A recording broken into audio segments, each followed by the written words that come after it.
I stood outside the dining room window of my parents' suburban Atlanta mansion, clutching a $5,000 diamond bracelet for Mother's Day, when I heard the clink of crystal glasses. Thank God Aaliyah did not show up. My brother Malik laughed. She completely ruins the aesthetic of a luxury party. His wife Megan agreed my dark skin and thrift store clothes embarrassed her guests. My mother Bernice called me an ugly girl, but a walking ATM, which was all they needed. I did not shed a single tear. I simply dropped the velvet box into the trash bin, pulled out my phone, and called my lawyer to execute a plan that would leave them all homeless. I knew right then that I would never allow them to disrespect me again. The pain of their betrayal fueled a burning desire for absolute justice. I was completely ready to claim my power today. Before I continue this story, let me know where you are watching from in the comments below. Hit that like button and subscribe if you have ever had to destroy the people who took your love for granted. My name is Aaliyah, and I am 34 years old. To my family, I am just a low-level financial worker who lives in Chicago and sends home a portion of my meager salary out of guilt. What they do not know is that I am a senior investment strategist for one of the largest wealth management firms in the country. I make 7 figures a year and have a real estate portfolio stretching across 3 states. Growing up in a household ruled by a narcissistic mother and an enabling father meant any achievement I had was diminished. My mother Bernice was obsessed with appearances and status. She worshipped my younger brother Malik, who was born with lighter skin and a charming smile. Malik was the golden child who could do no wrong even when he was gambling away his tuition money. I was the dark-skinned scapegoat, constantly reminded that I needed to work twice as hard because I lacked my brother's natural advantages. When Malik married Megan, a white woman from a wealthy background, my mother treated it like a royal wedding. Megan was arrogant and condescending, constantly delivering passive-aggressive insults about my natural hair or my simple clothes. I drove an 8-year-old SUV and wore unbranded clothing whenever I visited them in Atlanta, simply to avoid their endless demands for money. Despite their toxic behavior, I still fulfilled my duty as a daughter. When they faced foreclosure 3 years ago, I quietly bought their sprawling mansion through a blind trust. They had no idea they were living in my house rent-free. This Mother's Day, I decided to make an effort. I had been in therapy for 2 years, processing my childhood trauma, and genuinely wanted to see if our relationship could improve. I flew into Atlanta, rented a modest car, and drove to the suburban estate. I bought a custom diamond tennis bracelet for my mother and a massive bouquet of imported orchids. The driveway was packed with luxury cars, including Malik's new Range Rover and Megan's Porsche. They were hosting an upscale brunch for Megan's wealthy friends and my parents' high society church members. I walked up the stone pathway toward the front door. The large bay windows of the formal dining room were opened slightly to let in the spring breeze. As I reached for the doorbell, I heard Malik speaking loudly over the chatter of the guests. Malik announced that they should raise a glass to the best Mother's Day gift of all. He said thank God Aaliyah decided not to show up today because she always makes these high-end gatherings feel so depressing. I froze in my tracks, stepping closer to the window, concealing myself behind a large rosebush to listen. Megan let out a high-pitched laugh, telling Malik he was right. She said she was terrified I would show up in one of my awful thrift store outfits with my hair all wild, because she did not want her important investors thinking they associated with the help. Several people chuckled. I waited for my father, Leroy, to tell Megan to respect his daughter, but he just chuckled along with them. He told Malik not to be too hard on me, because I try my best even if I am rough around the edges. Then my mother Bernice spoke up, cutting through the laughter with her sharp, authoritative tone. She stated that I was not a pretty girl and that I lacked class. But she added that I work hard at my little desk job and send home checks whenever Malik needs a boost. She called me a walking ATM for the family, saying that as long as I keep funding Malik's lifestyle, I can be as ugly and socially awkward as I want, just as long as I stay in Chicago and do not ruin their aesthetic today. The clinking of crystal glasses echoed through the open window as my entire family toasted to my absence and my ugliness. A cold, absolute clarity washed over me. For 34 years, I had bent over backwards to earn the love of people who saw me as nothing more than an ugly bank account.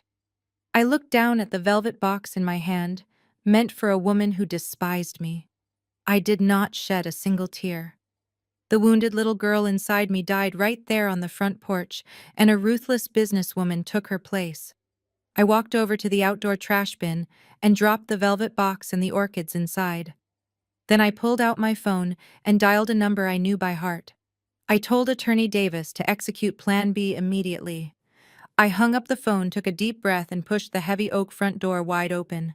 The heavy oak door swung open with a slow, deliberate creak that echoed through the grand foyer.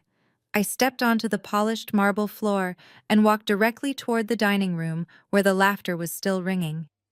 As I crossed the threshold, the entire room froze. It was as if someone had hit pause on a movie. Malik stood at the head of the table, his crystal glass still suspended in midair. My mother's wide smile instantly contorted into an expression of sheer panic before melting into a mask of forced delight. My father, Leroy, dropped his gaze to the tablecloth, suddenly finding the floral arrangements deeply fascinating. The silence in the room was deafening. Even the affluent guests from my mother's church and Megan's social circle seemed to sense the sudden drop in temperature. Then the performance began. Aaliyah, my darling. Bernice practically sang, rushing forward with arms wide open. We thought you were not coming. What a wonderful surprise. She pulled me into an embrace that felt as hollow as her words. I let her hug me, keeping my arms loosely at my sides, breathing in the overwhelming scent of her expensive perfume. I decided to make the drive after all, I said, my voice perfectly even. I would not want to miss celebrating you on Mother's Day. I looked directly at Malik, who quickly lowered his glass and pasted on a wide, nervous grin. Big sister, you made it, he announced, stepping forward to give me a firm pat on the shoulder. We were just talking about you. I know, I replied, holding his gaze a second longer than necessary. I heard you. Malik swallowed hard, but his arrogance quickly returned. He always assumed he could charm his way out of any situation. Megan sauntered over, adjusting her designer dress. She looked me up and down, taking in my unbranded jeans and simple cotton blouse. Her eyes lingered on my natural hair, which I wore in a full, thick afro. She took a sip of her champagne and gave me a patronizing smile. Aaliyah, she purred. It is so brave of you to just show up like this. I mean, most people would want to dress up a little for such a formal gathering. And your hair, it is so big and ethnic. I could never pull off something so unkempt. It must be so freeing to just not care about how you look around important company. The room went dead silent again. A few of Megan's white friends exchanged uncomfortable glances. My mother looked horrified, not because of the insult, but because she feared I would make a scene and ruin her elegant brunch. My father stared intently at his shoes. I did not shrink. I did not apologize. I simply smiled, a slow, calculated smile that made Megan's smug expression falter. It is incredibly freeing, Megan. I said, my tone conversational but sharp as glass. Almost as freeing as not having to rely on someone else's credit card to buy a personality. I tilted my head, studying her. Your hair looks lovely, by the way. Did you use the same salon that bleached your roots? Or just the same filter you used to hide the debt on your social media? Megan's mouth fell open. A soft gasp rippled through the guests. I took a step closer to her, lowering my voice, just enough so only the family and the nearest guests could hear. Natural hair requires strong roots, Megan. Something that thrives without synthetic enhancements or fake validation. You should try it sometime, though. I suppose some things just cannot be bought. Megan turned a splotchy shade of red, clutching her champagne flute so tightly her knuckles turned white. She looked at Malik for backup, but my brother was too busy staring at me in shock. The old Aaliyah, the sister who used to bite her tongue and swallow her tears, would have never spoken to her like that. The old Aaliyah would have apologized and tried to make herself smaller, but that woman was gone, left behind on the front porch with the trash. The tension in the dining room was so thick it was suffocating. The wealthy guests started shifting uncomfortably, looking at their watches and murmuring to each other. My mother realized her perfect aesthetic was collapsing rapidly. She clapped her hands together, producing a high-pitched, forced laugh that sounded like breaking glass. Well, now, Bernice chirped, her eyes darting nervously around the room. We are just so thrilled to have our whole family together. Aaliyah, honey, you must be exhausted from the drive. Why do you not come into the private den and sit down? I have been telling all my friends about my hard-working daughter in Chicago. I did not break eye contact with Megan as I answered. Lead the way, mother. Bernice ushered me away from the guests, guiding me toward the private family den at the back of the house. As I walked past the grand staircase, I noticed the new crystal chandelier my mother had recently installed. It was a lavish purchase meant to impress her church friends, all funded by the illusion of wealth my brother supposedly provided. The irony was not lost on me. I owned the very floorboards they were standing on, yet they treated me like a trespasser in my own fortress. Leroy and Malik followed closely behind, with Megan trailing them, her face still flushed with humiliation. As we entered the den, the lavish sounds of the party faded away. The heavy mahogany doors muffled the classical music playing in the courtyard. This room was where my father supposedly handled his business, though we all knew it was just a place for him to hide from my mother's demands. I stood in the center of the plush Persian rug, waiting. The fake smiles vanished from their faces the moment we were out of sight from their precious guests. Bernice dropped the loving mother act instantly. Her posture stiffened and her eyes narrowed as she looked at my plain clothes. She took a deep breath, smoothing the front of her expensive silk dress, and forced one last tight smile onto her face. So glad you are here, Aaliyah, she said, her voice dropping its musical lilt and taking on a serious, demanding tone. We actually have some family business we need your help with. Behind me, I heard the distinct metallic click of a heavy lock sliding into place. I turned my head slightly. Malik had quietly deadbolted the heavy den doors, shutting us in completely. The heavy click of the deadbolt echoed in the quiet room. I did not flinch. I did not turn around to demand why my own brother felt the need to lock me inside my father's den. Instead, I walked slowly toward the center of the room and took a seat in the oversized leather armchair, crossing my legs with deliberate calm. I looked at the four of them standing there like a firing squad. So I said, keeping my voice perfectly steady, "What is this urgent family business that requires a hostage situation?" Bernice took a seat on the velvet sofa across from me, while Leroy remained standing by the fireplace, his arms crossed over his chest. Malik paced the floor for a moment before stopping right in front of my chair. He flashed that signature golden child smile that usually got him whatever he wanted. The smile that had charmed his way out of every consequence since childhood. "Aaliyah, you know I am always working on my next big move," he began, his voice dripping with forced enthusiasm. "I have a massive opportunity, a crypto investment firm. The returns are guaranteed and I have already secured the initial clients. I just need a little seed money to get the server infrastructure running. $50,000. That is it. Just a drop in the bucket for a big city girl like you." I stared at him. $50,000. He asked for it as if he were asking to borrow $20 for lunch. I let the silence stretch, letting his smile slowly fade into a nervous twitch. "A crypto investment firm." I repeated, my tone completely flat. "Is that what we are calling it these days, Malik? Because 2 years ago it was a boutique logistics company. Do you remember that one?" Malik's face tightened. "That was different," he muttered, looking away, unable to meet my eyes. "The market shifted. It was out of my control." "The market did not shift, Malik," I said, leaning forward slightly, resting my hands on my knees. "My $200,000 investment shifted. It shifted directly from your business account into offshore sports betting platforms and underground poker games. I worked 80-hour weeks negotiating corporate mergers to build my wealth, and you blew $200,000 of my hard-earned money in 4 months to feed your gambling addiction. And mother and father covered for you. They lied to my face and told me your warehouses had flooded." "Do not bring up the past," Bernice snapped, her voice rising as she gripped the armrest of the sofa. Her manicured nails dug into the fabric. Your brother made a mistake.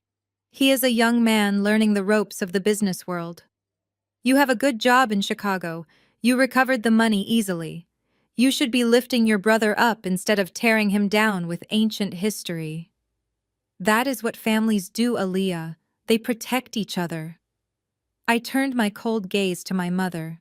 Stealing $250,000 is not a mistake, Mother. It is a crime. And I only let it go back then because I pitied him. Because I thought he would get help. But my charity ends today. I will not give you $50,000, Malik. I will not give you 50 cents. Leroy finally stepped away from the fireplace, his face dark with anger. He pointed a thick, calloused finger at me. You listen to me, Aaliyah. You are acting like a selfish, spoiled brat. This family gave you everything. We put clothes on your back and food in your mouth. Your brother is on the verge of something great, and you are going to sit there and hoard your money while your own flesh and blood struggles. You are a disgrace to this family name. I looked at my father, the man who had always let my mother dictate my worth. You put clothes on my back because that is the basic legal requirement of a parent. Leroy, I said, dropping the title of dad entirely. The disrespect made him take a step back in shock. And let us not pretend you funded my life. I started working at a diner when I was 16 just to pay for my own school supplies because all your extra cash went to Malik's designer sneakers and elite sports camps. I am not selfish for protecting my own wealth. You are selfish for demanding it. Malik slammed his hand down on the mahogany desk, rattling the expensive crystal decanter resting on top. You owe me, Aaliyah, he shouted, his charming facade completely gone, replaced by the desperate rage of an addict cornered by his own debts. I need this money. The people I am working with do not play around. If I do not get this funding, they are going to come after me. I have creditors breathing down my neck. You have to help me. Your debts are your own problem, I replied, standing up from the leather chair and smoothing the front of my simple blouse. And locking me in a room will not magically make a checkbook appear. Now unlock the door before I walk out of here and cut you all off for good. I took a step toward the heavy oak doors, but Megan suddenly blocked my path. She had been standing quietly near the bookshelves, her arms crossed and a smug expression playing on her face. Her designer perfume was suffocating in the closed room. The audacity of this white woman standing in my family home, trying to dictate how I handled the money I bled for, was almost comical. There is no need to be so hostile, Aaliyah, Megan purred, stepping into my personal space with unearned confidence. We understand that you might not have $50,000 in liquid cash just sitting in your checking account. We know you are just a standard employee trying to make ends meet in a big city. It is hard out there for a single woman. She walked over to the desk, picked up a manila folder, and slid a thick legal document across the coffee table. It landed right in front of me with a soft thud. If you do not have the cash on hand, we have a very simple solution, Megan said, a wicked smile spreading across her pale face. We had our family attorney draft this up yesterday. Since you travel so much and are always so busy, it just makes sense to keep family assets protected. Just sign this power of attorney, Aaliyah. It gives Malik temporary rights to manage your financial accounts and leverage your credit profile for his business loan. You will not have to lift a finger or spend a dime of your own cash today. Just sign the power of attorney and we will handle the rest. I stared at the thick stack of papers resting on the mahogany coffee table. The words power of attorney echoed in my mind. Megan stood there with that unbearable smirk, acting as if she had just offered me a tremendous favor. I slowly reached out and picked up the document. The paper was heavy and crisp. I did not just glance at the signature line like they probably expected me to. I am a senior investment strategist. My entire career is built on reading the fine print that other people ignore. I flipped past the cover page and began to read the actual clauses. The legal jargon was dense, but its meaning was crystal clear. This was not a limited agreement to help secure a small business loan. This document granted sweeping, unconditional authority over my entire financial portfolio. It included clauses that would allow Malik to take out lines of credit in my name. It gave him the power to liquidate retirement accounts. And most terrifyingly, it granted him the explicit right to encumber real property. He wanted the legal authority to take out a mortgage against any real estate assets I owned. They did not just want $50,000, they wanted a blank check to strip mine my entire life. I kept my eyes on the pages, but my peripheral vision caught a flash of light. Malik shifted his weight impatiently, crossing his arms over his chest. As his suit jacket sleeve pulled back, the heavy gold face of a watch caught the light from the desk lamp. A Rolex Daytona. I know luxury timepieces because my colleagues in Chicago collect them. That specific model costs upwards of $35,000 and is nearly impossible to get without a long purchase history. My gaze drifted over to Megan. She was shifting her weight from foot to foot, looking annoyed that I was actually reading the document. She reached into her handbag to pull out her phone. The bag was a pristine leather tote with distinct hardware and a padlock, a Hermes Birkin. Another item that requires tens of thousands of dollars and an established relationship with a luxury boutique just to be offered the chance to buy it. I lowered the document slightly.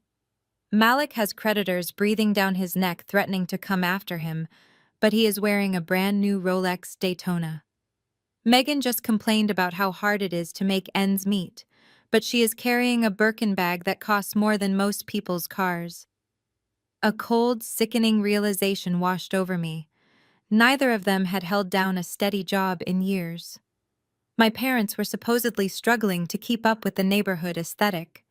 Yet here they were dripping in quiet luxury, while demanding I hand over the keys to my financial kingdom. "Nice watch, Malik," I said, my voice soft, but slicing through the heavy silence of the room. "Did the crypto market shift in your favor just long enough for you to visit the jeweler before your creditors found you?" Malik quickly dropped his arms, letting his sleeve fall over his wrist. He looked like a deer caught in headlights.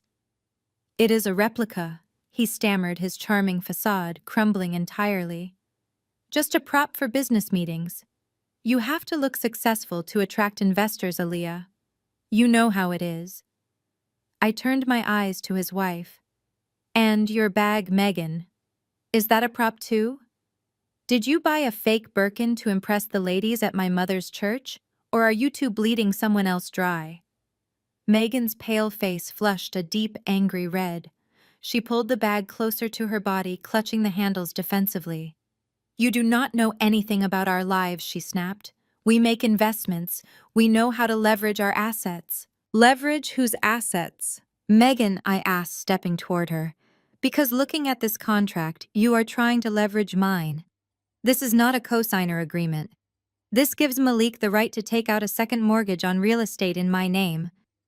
You thought because I wear plain clothes and drive an old car that I am too stupid to read a legal contract. You thought you could lock me in a room, bully me with my father's temper, and trick me into handing over my entire net worth so you can keep playing dress-up." Bernice gasped, clutching her chest as if I had physically struck her.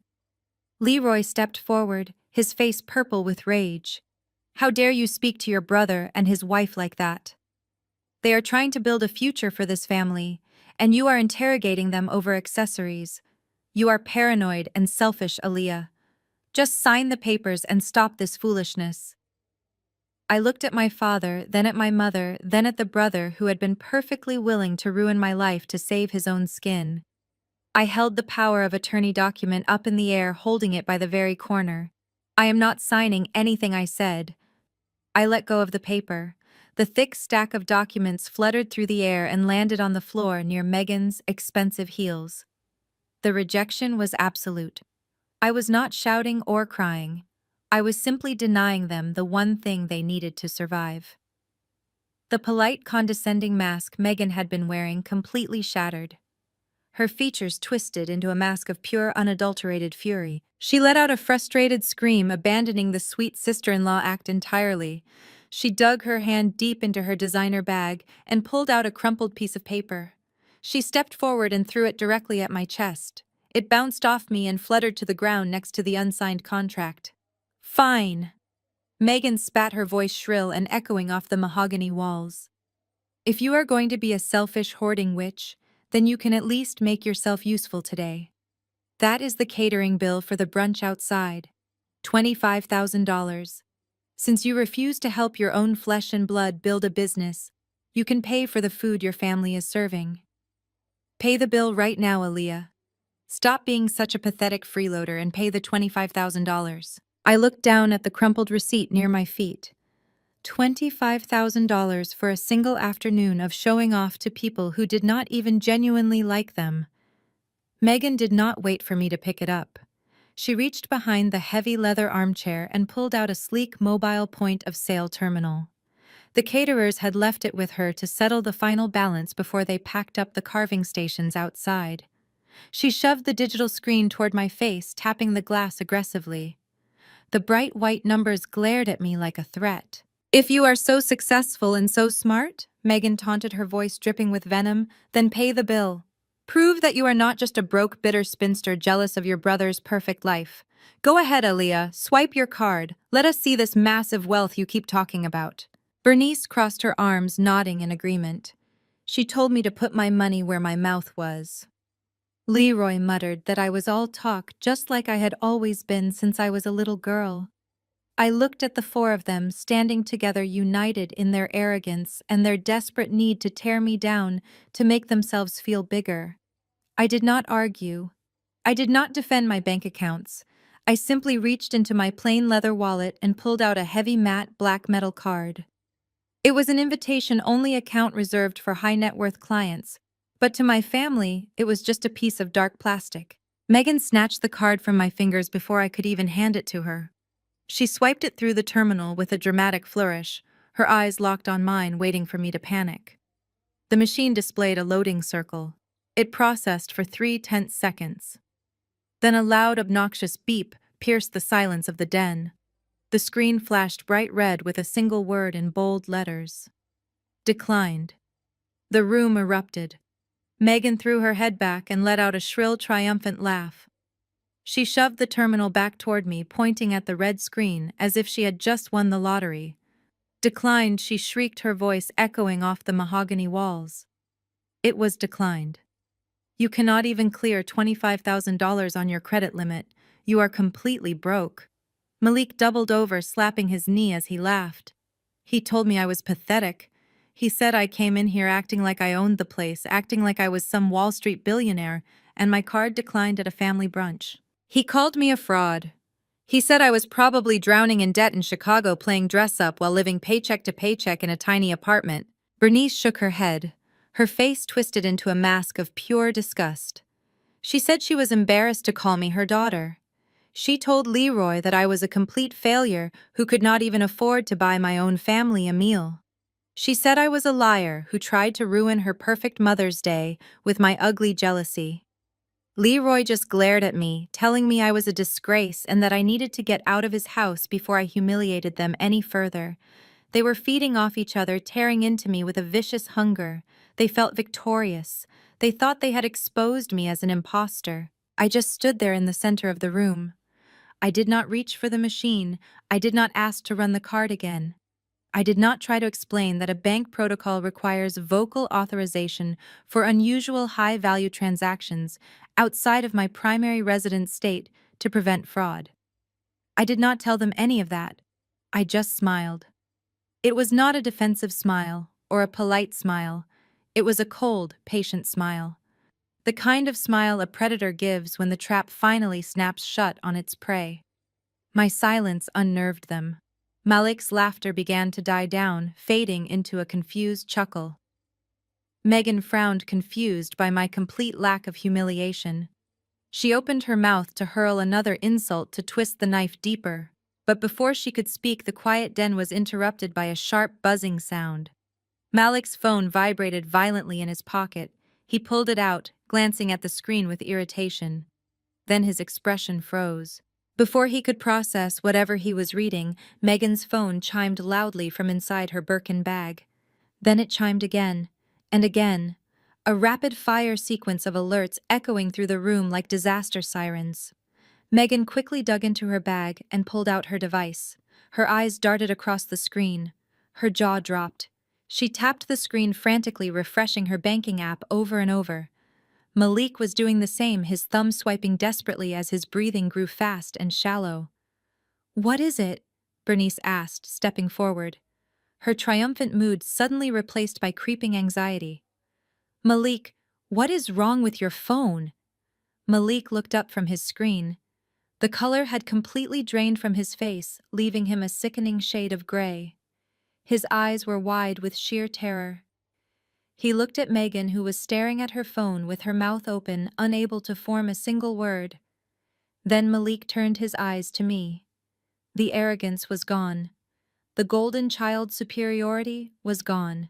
"My accounts are locked," he whispered, his voice trembling so badly he could barely get the words out. "All of them. My credit cards, my checking, my savings. Everything is frozen. The bank says there is a massive fraud hold." Megan finally found her voice, though it cracked with pure panic. "Mine too," she gasped. "Every single card is suspended. We have zero available credit."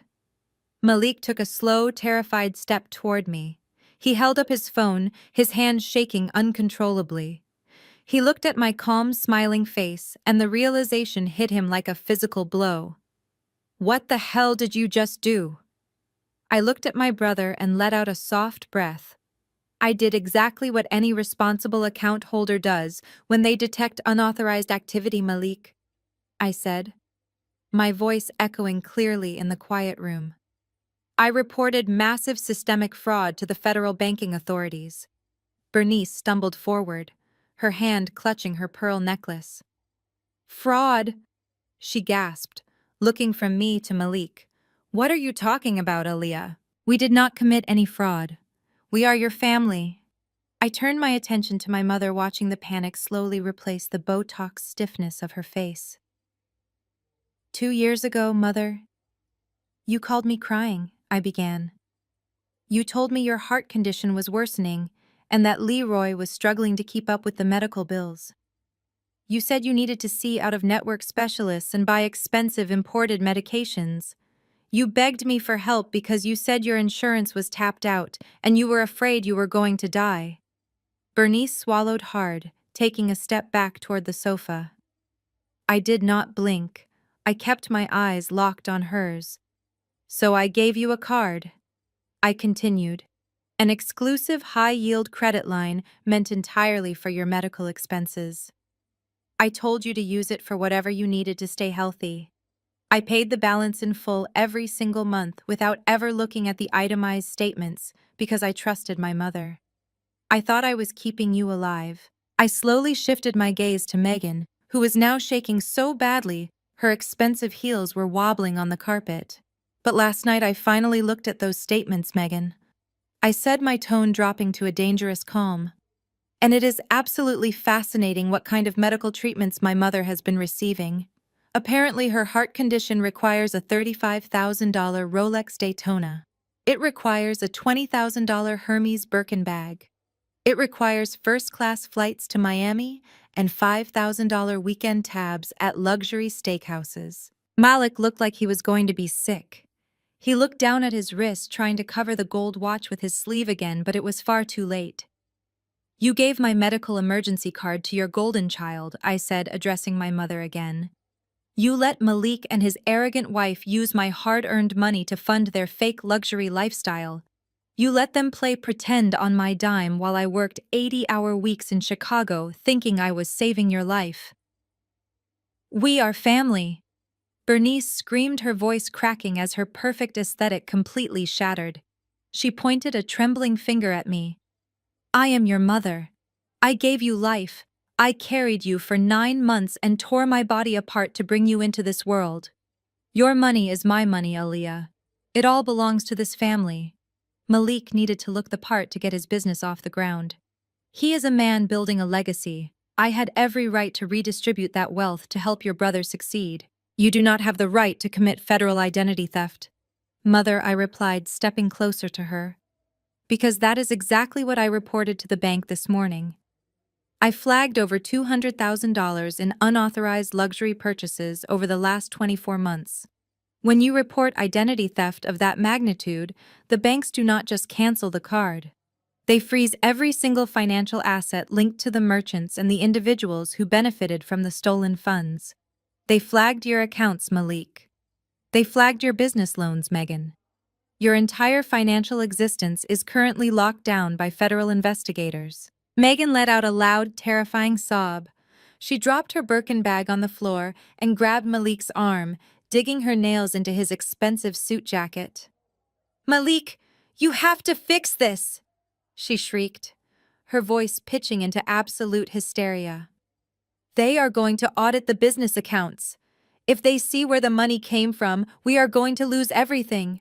We could go to federal prison, Malik. Malik shoved her off him, his eyes wild with desperation. Shut up, Megan, he hissed before turning back to me. Aaliyah, you have to call the bank right now. You have to tell them it was a mistake. Tell them you authorized those purchases as a gift. If you do not call them right now, they are going to ruin my life. Your life was already ruined. Malik, I said, crossing my arms. You just used my money to buy a prettier facade. I am not calling anyone. The investigation is out of my hands now.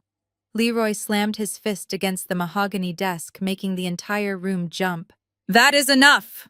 He roared, marching toward me with his chest puffed out, trying to use his physical size to intimidate me. You listen to me, you disrespectful little brat. You are going to pick up your phone, and you are going to clear this mess up right this second. You do not come into my house and threaten your mother and your brother. You do not disrespect this family. I did not back down. I looked my father dead in the eye, completely unfazed by his temper. If you do not fix this right now, Leroy threatened, his face inches from mine, then you are no longer a daughter of mine. I will disown you, Aliyah. I will cut you out of this family forever, and you will never be welcome in this house again. I stared at the man who had enabled my mother's abuse for 34 years. The man who had stood by and watched them use me as a walking ATM without ever once defending me. Then I threw my head back and laughed. It was a loud, genuine laugh that echoed through the quiet den, bouncing off the walls and chilling the air. Disown me? I asked, wiping a fake tear from my eye.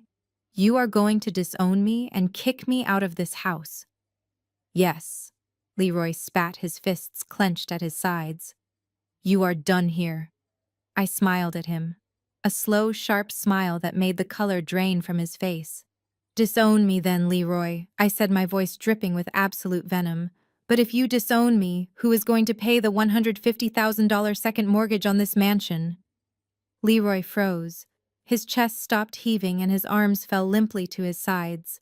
The silence in the den was so absolute that I could hear the ticking of the grandfather clock in the hallway. Bernice looked from me to her husband, her carefully contoured face twisting into a mask of pure confusion. She demanded to know what I meant, telling Leroy that the house had been fully paid off for a decade. She told him to look at me and tell me I was lying. But Leroy could not look at her. He kept his eyes glued to the Persian rug beneath his feet. His jaw worked silently, and his eyes darted toward the locked den doors as if he wanted to bolt.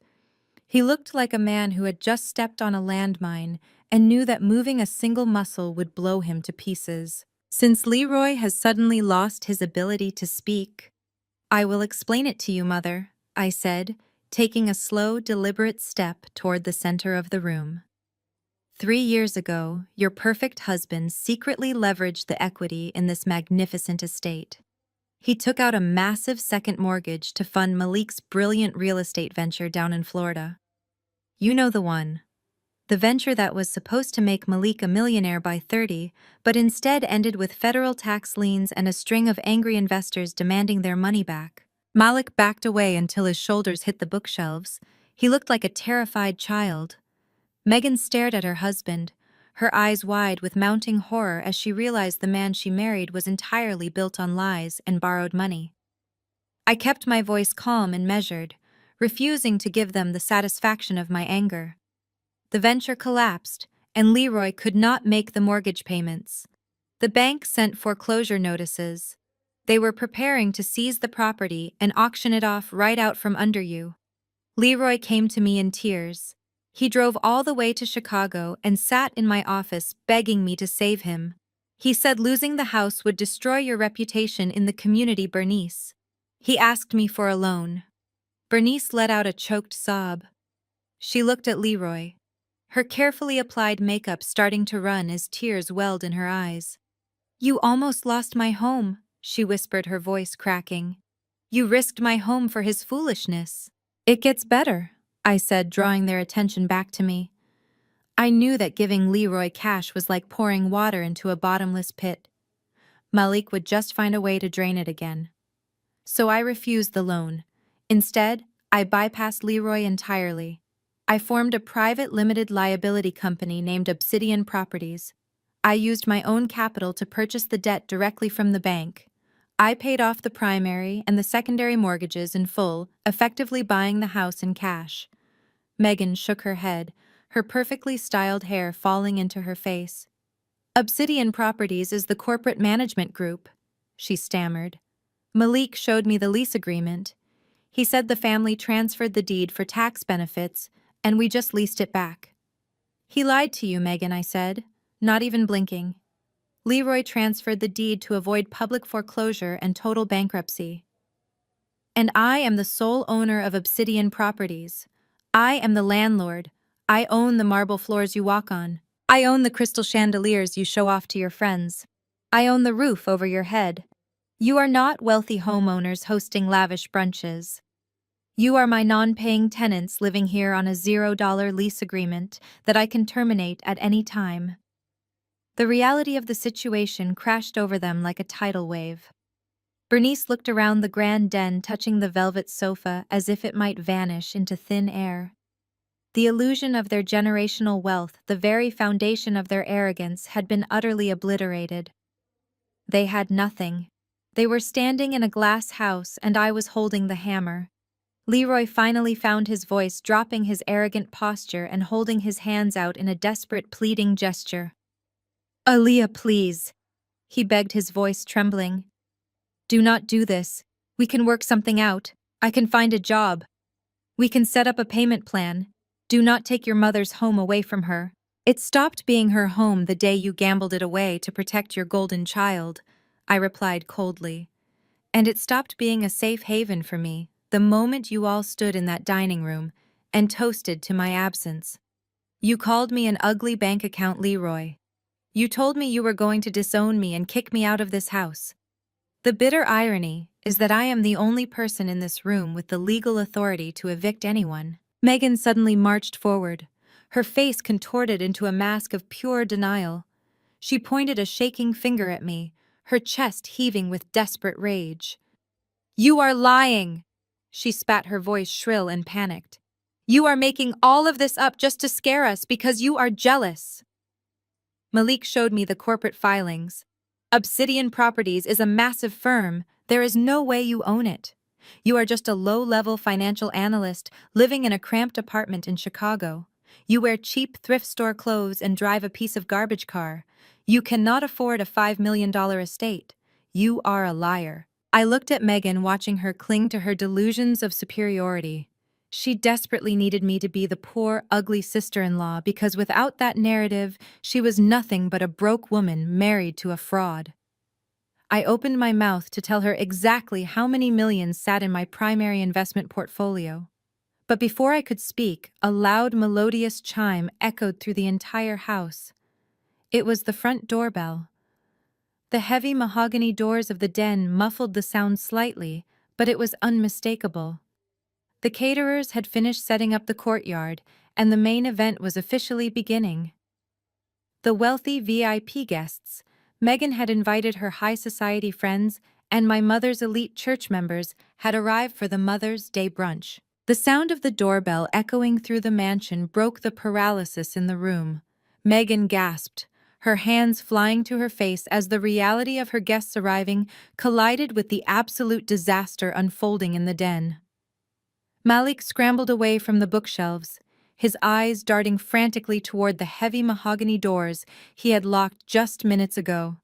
Bernice immediately began smoothing her silk dress and dabbing at her ruined makeup, trying to resurrect the illusion of the wealthy matriarch she had played for so long. Leroy stood frozen, looking like a man waiting for his execution, unable to process that his entire world was crumbling. Megan rushed to the door and fumbled with the deadbolt, her hands shaking so badly she could barely turn the lock.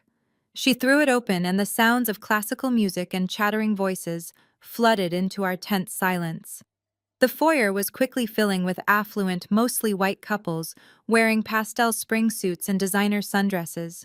They were the kind of people who judged a person's entire worth by the brand of their shoes and the zip code of their primary residence.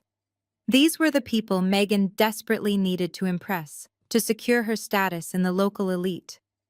The smell of expensive cologne and imported perfume drifted into the hallway, mingling with the tension we had just created. As the guests began moving toward the grand dining room, Megan spun around and glared at me. Her panic had instantly morphed back into vicious arrogance. The instinct to hide the family shame was so deeply ingrained in her that she completely forgot I was the one holding the deed to the property. She grabbed my arm, her perfectly manicured nails digging into my skin, and tried to shove me toward the secondary hallway that led to the catering kitchen. "You need to get out of here right now," she hissed, her voice a desperate, frantic whisper. "Go through the kitchen and leave out the back door. My guests cannot see you looking like this. They will think you are one of the kitchen staff who wandered off the clock. I am not letting your thrift store aesthetic ruin my reputation today of all days." I looked down at the hand gripping my arm and then up at Megan's flushed, panicked face. I did not budge a single inch. My feet remained planted firmly on the Persian rug of my own house. I calmly reached over and peeled her fingers off my sleeve one by one. My touch was cold and resolute. "I am not going anywhere, Megan," I said, my voice carrying clearly over the soft music drifting in from the courtyard. "I am the landlord, and it is highly inappropriate for the property owner to hide in the service quarters while non-paying tenants host unauthorized parties. Besides, I would hate to miss the look on your face when these people find out your entire life is funded by the very woman you are trying to shove out the back door." Megan turned pale, her eyes wide with terror as several guests began to filter into the hallway near the open den doors. Bernice hurried out, trying to intercept them, her voice artificially high and sweet as she welcomed them to the estate. Leroy followed closely behind, acting as the gracious host, though his hands were trembling so badly he had to shove them into his pockets. They were putting on the performance of a lifetime, desperate to keep the illusion alive for just a few more hours. I stepped out of the den and into the bright light of the main hallway. Megan scrambled after me, trying to block me from the view of a group of wealthy investors she had been bragging about for weeks. She positioned herself between me and the guests, plastering a fake smile on her face while gesturing vaguely toward the kitchen, trying to physically herd me away from the pristine foyer. "Oh, pay no attention to her," Megan laughed nervously, addressing a tall man in a tailored gray suit who was admiring the architecture of the vaulted ceiling. "She is just one of the caterer's assistants who got a bit lost looking for the service entrance. Good help is so hard to find these days, is it not? It is so difficult to find reliable staff who know how to stay in their proper place." I stopped walking and turned to face the group of guests. I stood tall, making no effort to hide my natural hair or my simple clothes. I did not need designer logos to validate my existence. My presence alone was powerful enough to command the space. I looked directly at the man Megan was trying so desperately to impress. The tall man in the gray suit turned away from the architectural molding and looked toward Megan. He had a polite smile on his face, ready to agree with his hostess's casual snobbery as was expected in these social circles. But as his eyes moved past Megan and landed on me, his polite smile vanished entirely. His eyes widened in genuine shock, and he took a sudden, eager step forward, completely ignoring Megan's outstretched hand. He bypassed my sister-in-law, entirely pushing past her to stand directly in front of me. The man who Megan had been trying to court for months, the man whose approval could make or break her social standing, suddenly bowed his head in a gesture of profound respect. "Miss Aaliyah," he exclaimed, his voice echoing through the foyer, carrying over the music and the chatter. "What an absolute honor to see you here. I had no idea you were in Atlanta. Your keynote speech on investment strategies at Wall Street last week was absolutely brilliant. Our entire hedge fund has been restructuring our portfolios based on your analysis. We have been trying to get a meeting with your firm for months. The entire foyer went dead silent. The classical music playing in the background seemed to fade into nothingness. Megan stood frozen, her hand still hovering in the air, her mouth hanging open in sheer disbelief. Malik, who had just stepped out of the den, looked as though he might pass out right there on the marble floor.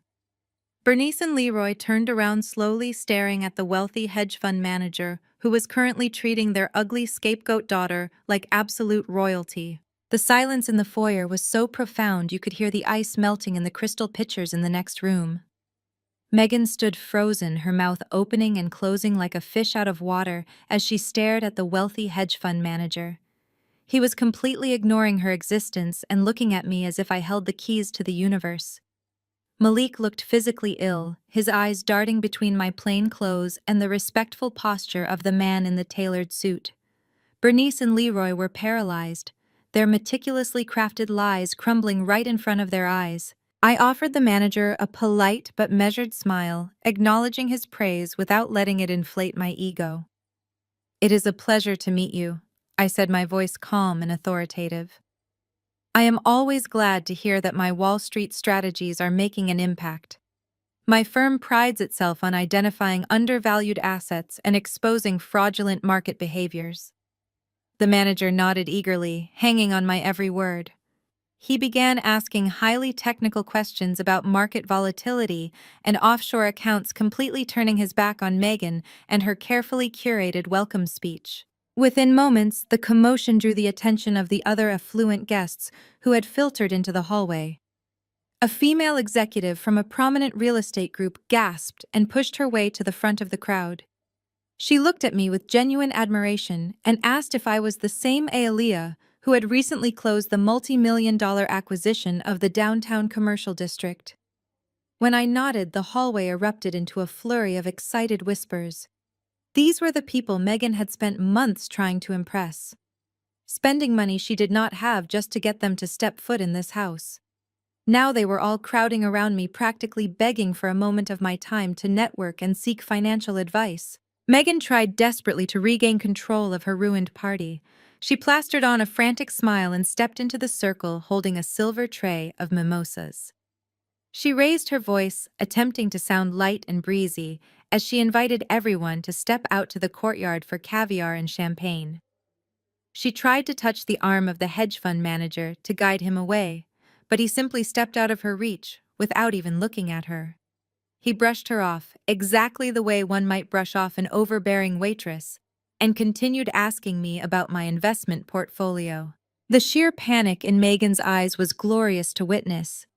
She tried again, this time targeting the real estate executive, offering her a napkin and gesturing toward the dining room. The executive took the napkin without making eye contact, keeping her focus entirely on me as she asked for my business card. Megan stood there holding her tray, her face burning with a humiliation so deep it radiated off her skin. The people she worshipped were treating her like hired help in the very house she pretended to own.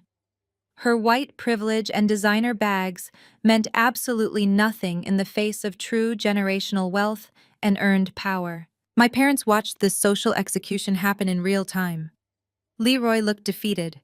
His shoulders slumped as he finally realized the magnitude of my success and the reality of his own pathetic situation. His golden child son was a penniless fraud, and the daughter he treated like garbage was a titan of industry. But Bernice was different. My mother possessed a survival instinct built entirely on narcissism and delusion. As she watched the most powerful people in her social circle treating me like a financial deity, the gears in her head shifted. She saw an opportunity to elevate her own status by latching onto the daughter she had just spent the morning tearing down. Bernice shoved her way past Megan, nearly knocking the tray of drinks out of her hands. She beamed at the crowd of investors and executives, her face glowing with manufactured maternal pride. She threw her arm around my shoulder, gripping me tightly as if we were the closest family in the world. Her expensive perfume washed over me, mixing with the stench of her hypocrisy. "Well, of course she is a brilliant strategist," Bernice announced to the crowd, her voice loud and dripping with fake affection. "This is my daughter, everyone, my beautiful, successful Aaliyah. I always knew she was destined for greatness. I poured my heart and soul into raising her right. I taught her everything she knows about hard work and financial responsibility. A mother knows when she has raised a genius, and I have always been her biggest supporter." She squeezed my shoulder, pulling me closer for the benefit of the onlookers. The guests smiled politely at my mother, murmuring their compliments about what a wonderful job she had done raising such an incredible woman. Bernice soaked up their praise like a sponge, her chest puffing out as she finally got the attention and validation she craved. She looked at me, her eyes silently pleading with me to play along to uphold the facade of the perfect, loving family in front of these important people. She thought the promise of social status would be enough to buy my silence. She thought I would swallow my trauma just to keep up appearances and protect the family name. I slowly reached up and removed her hand from my shoulder, letting her arm drop awkwardly to her side. I did not do it aggressively, but with a firm, cold finality that made the gesture impossible to misinterpret. The guests noticed the movement, and their polite smiles faltered. The air in the foyer grew thick with renewed tension. The easy networking atmosphere evaporated instantly, replaced by the heavy, suffocating weight of an impending confrontation. I looked at the crowd of wealthy executives and then turned my cold gaze back to my mother. "Raised me right?" I asked, my voice dropping to a deadly quiet tone that made every single person in the room lean in to listen. "You mean like when you stole the money from my college tuition fund to pay the bail bondsman to get Malik out of jail for his illegal gambling charges?" Bernice gasped, her face draining of all color. Her jaw dropped and she took a staggering step backward. The guests behind her let out a collective shock of horror, staring at my mother as if she had just confessed to a brutal crime. The hedge fund manager lowered his glass, his eyes wide with disbelief. Malik let out a choked noise from the back of the hallway, trying to shrink into the shadows to escape the sudden glare of public scrutiny. I just smiled coldly at the crowd, letting the absolute devastation of my words settle over the room. The hedge fund manager cleared his throat, shifting his weight awkwardly as he looked from my mother to me. The admiration he held for my professional success was now mixed with a deep, visible discomfort at the toxic reality of my family dynamics. He did not ask for clarification. People of his status do not involve themselves in messy domestic disputes.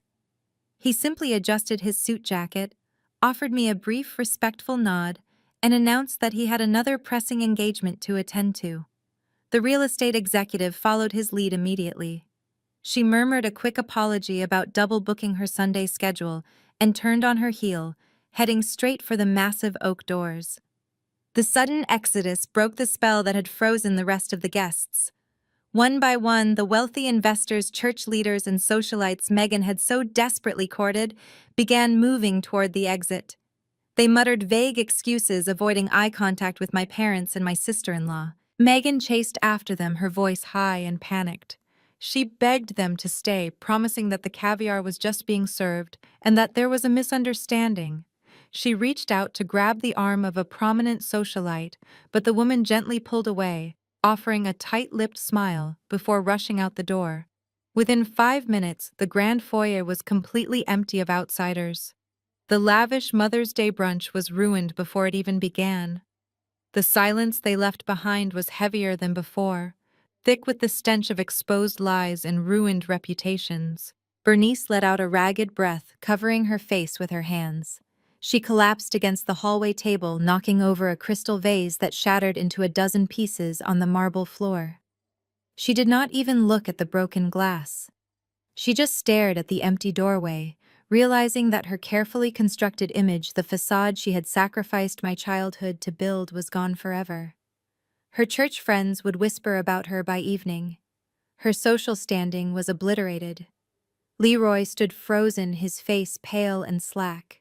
He looked at me, not with anger, but with a profound, hollow realization that he had bet on the wrong child and lost everything. But Malik was a different story. The panic and fear that had consumed him when his credit cards declined suddenly mutated into a violent, explosive rage. His golden child persona burned away entirely, leaving only the entitled parasite I always knew him to be. He lunged forward, crossing the foyer in 3 massive strides until he was standing just inches from my face. His fists were clenched so tight his knuckles were white and the veins in his neck bulged. "You think this is funny, Aaliyah?" He spat, his voice trembling with fury. "You think you can just walk in here, humiliate my wife, destroy my mother's party, and act like you are better than us? You have millions of dollars sitting in the bank. You own this house. You are making 7 figures a year, and you watched me struggle. You let me beg for $50,000 when you could have written a check without even noticing it was gone." I did not flinch. I stood my ground, looking up into the eyes of a man who had stolen my money to gamble and buy fake Rolexes. "I did not make you struggle, Malik," I replied, my voice deadly calm. "You chose to be a failure. You chose to steal and lie and gamble away every opportunity this family handed to you on a silver platter." "We are family!" Malik screamed, spitting the words at me. "You owe me, Aaliyah. You owe this family for raising you. If you are sitting on all that wealth, then I deserve a cut. We all deserve a cut. You think you can just keep it all to yourself while your own blood goes bankrupt? Give me my share. Pay off my debts and sign over a piece of that portfolio. It is the least you can do after what you just did to our mother's reputation." I laughed. It was a short, sharp sound that cut through his delusional rant. "Your cut?" I asked, stepping closer to him, so he had to look down at me. "Your cut was the $200,000 you stole from me 3 years ago. Your cut was the college tuition you drained from my accounts. You have been taking your cut your entire life, Malik. The bank is closed. There is no more money for you. There is no more blind loyalty. You are nothing but a thief wearing an expensive suit you cannot afford." Malik raised his hand as if he was going to strike me. Leroy finally snapped out of his daze and shouted his name, telling him to step back. Megan let out a whimper, cowering near the dining room entrance. But before Malik could make another move, a sudden violent pounding echoed through the grand foyer. The sound was so loud and aggressive that it made the heavy oak doors shake on their hinges. It was not the polite knock of a returning guest or a confused caterer. It was the hard, authoritative pounding of law enforcement. Malik froze, his raised hand slowly lowering to his side. Bernice gasped, clutching Leroy's arm as the pounding came again, louder this time. Megan let out a terrified sob, backing away until she hit the wall. I calmly walked around my brother and pulled open the front door. Standing on the porch was a tall, broad-shouldered sheriff's deputy with his hand resting on his utility belt. Right beside him, holding a thick leather briefcase, was Attorney Davis, my legal counsel. His sharp eyes swept over the terrified faces of my family before landing on me with a nod of professional confirmation. Attorney Davis stepped smoothly over the threshold, holding up a stack of official documents bearing the seal of the federal court. The deputy stepped in right behind him, his presence instantly draining whatever fight was left in the room. "Nobody move," the deputy ordered, his voice echoing like thunder in the marble foyer. "This property is now a locked-down crime scene." Nobody moved. The deputy's words hung in the air, heavy and absolute. Malik stood completely paralyzed, his eyes darting wildly between the uniform and the heavy briefcase in Attorney Davis' hand. Bernice let out a low, whimpering sound, clutching Leroy's arm as if her husband could somehow shield her from the federal government. Megan was practically vibrating with terror, pressing her back so hard against the wall I thought she might break right through the drywall. Attorney Davis did not spare them a single ounce of sympathy. He walked past the shattered crystal vase on the floor, his leather shoes clicking sharply against the marble. He stopped at the grand entryway table and laid his briefcase down flat. The sharp snaps of the metal latches popping open sounded like gunshots in the dead quiet foyer. He reached inside and pulled out a thick manila folder, dropping it onto the polished wood with a heavy thud. "This is no longer a simple family dispute over stolen credit cards," Davis announced, his voice calm, projecting the terrifying certainty of a man who held all the winning cards. Mrs. Aaliyah retained my firm to conduct a comprehensive audit of her financial portfolio after detecting the initial anomalies. What we found goes far beyond unauthorized shopping sprees and luxury handbags. Davis opened the folder and spread out several dense legal contracts. These are Federal Small Business Administration loan applications. He continued, pointing to the prominent government seals on the top pages. 2 separate applications filed in the last 18 months, totaling over $800,000. The funds were dispersed to a shell company registered jointly to Malik and Megan. But the primary guarantor, the individual whose pristine credit score and financial history secured these federal funds, is listed as Aaliyah. Malik let out a choked gasp, shaking his head back and forth. He started to say that he did not do it, but his voice gave out completely. I asked him what exactly he did not do. I told him not to deny forging my signature on federal documents. I told him not to deny fabricating tax returns to prove to the government that my income was actually his to leverage. My legal team had already tracked the digital footprints. We knew exactly which IP address submitted the applications, and it traced directly back to the router in this very house. And it does not stop at loan fraud, Davis added smoothly, turning to another page in the massive file. The audit revealed gross misrepresentations on your joint tax filings. You claimed phantom losses from businesses that do not exist to offset the capital gains you were siphoning from Miss Aaliyah's accounts. You lied to the Internal Revenue Service. You actively defrauded the federal government of the United States. Bernice began to weep openly, her sobs echoing in the hallway. Leroy stared at his son with a look of absolute horror, finally realizing that the golden child had doomed them all. The deputy took a step forward, resting his hand on his radio.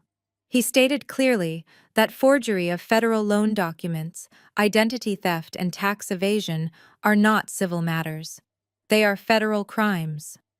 Davis looked directly at Malik and then at Megan. He explained that the Federal Bureau of Investigation and the IRS do not care about their toxic family dynamic. They do not care about the Mother's Day brunch or the country club reputation. They care that nearly $1 million of government-backed funds were stolen. The mandatory minimum sentencing for wire fraud of this magnitude, combined with aggravated identity theft, carries a penalty of up to 30 years in federal prison. 30 years. The words echoed off the vaulted ceilings. I watched the exact moment the delusion shattered completely inside Megan's mind. The arrogant, smug woman who had mocked my natural hair and my simple clothes just 20 minutes ago was entirely gone. In her place was a terrified, cornered animal, realizing that her pristine suburban life was over. Federal prison meant the end of her exclusive memberships and her luxury vacations. It meant the end of her designer bags and her leased Porsches. But more importantly for Megan, it meant the absolute destruction of her freedom. She knew that her privilege would not save her from a federal paper trail that clearly bore her electronic signature alongside her husband's. The government had the receipts, and the government never loses. Megan began to hyperventilate. Her chest heaved as she gasped for air, her eyes wide and bloodshot. She looked at the armed deputy, then at the thick stack of federal evidence on the table, and finally at Malik. Malik reached out a trembling hand toward his wife, whispering her name, pleading for some kind of solidarity in the face of absolute ruin. He looked like a drowning man reaching for a life preserver. But there is no loyalty among thieves. Megan slapped his hand away with a vicious shriek. She backed away from him as if he were covered in a deadly disease, holding her hands up in the air to physically distance herself from his sinking ship.